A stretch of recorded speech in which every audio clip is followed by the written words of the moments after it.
এখনই অবসর নয়, নেইমারকে বিশ্বকাপ খেলতে হবে 2030 সালে। নেইমারকে নিয়ে এবার অবাক করা মন্তব্য করলেন ব্রাজিলের সাবেক সুপারস্টার রোনালদো নাজারিও।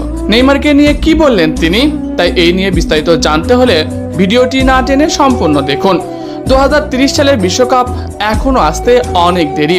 বর্তমানে 2026 সালের বিশ্বকাপ চলমান রয়েছে, তবে নেইমারকে নিয়ে এখনই আলোচনা শুরু হয়ে গেছে।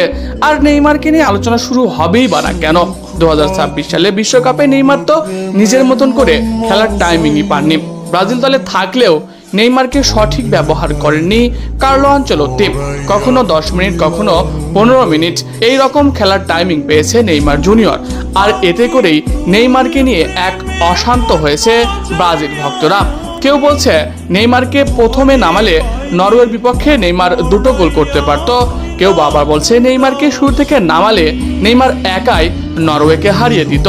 তবে সেসব এখন অতীত। নেইমার নরওয়ের বিপক্ষে হেরে অবসর ঘোষণা করেন, অর্থাৎ ব্রাজিলের হয়ে আন্তর্জাতিক ফুটবলে আর দেখা যাবে না নেইমার জুনিয়রকে।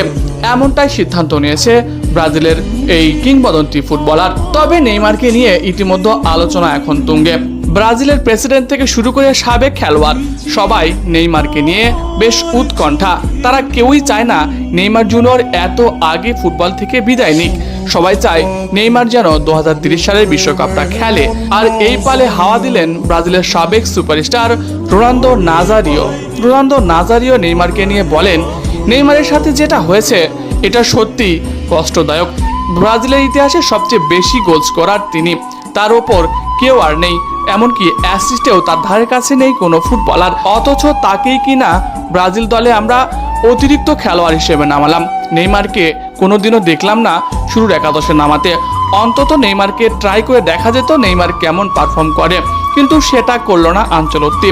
আনচেলত্তির ওপর আমার দারুণ একটা বিশ্বাস ছিল যে নেইমারকে তিনি মেন অস্ত্র বানাবেন, অথচ নেইমারকে বাদ না দিয়ে দলে নিয়ে গেলেন শুধুমাত্র সমালোচনা বন্ধ করার জন্য। নেইমার এমন একজন ফুটবলার যাকে রেখে গেলে আনচেলত্তি সমালোচনার মুখে পড়ত, তাই সমালোচনা থেকে বাঁচতে নেইমারকে ব্যবহার করেছে কার্লো আনচেলত্তি। আর নেইমারের সাথে যেটা করেছে সেটা তো জঘন্য একটা ঘটনা।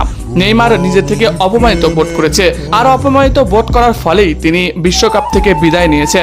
যেহেতু আনচেলত্তি 2030 সালের বিশ্বকাপ পর্যন্ত দায়িত্ব রয়েছে, তাই বুঝে শুনেই নেইমার এমন সিদ্ধান্ত নিয়েছে। কিন্তু আমরা চাই না এমন একটা খেলোয়াড়ের খালি হাতে বিদায় হোক।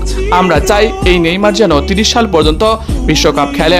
দরকার হলে কোচকে ছাঁটাই করুন, তারপরেও আমাদের নেইমারকে লাগবে। নেইমারকে ছাড়া ব্রাজিল কল্পনা করা কঠিন।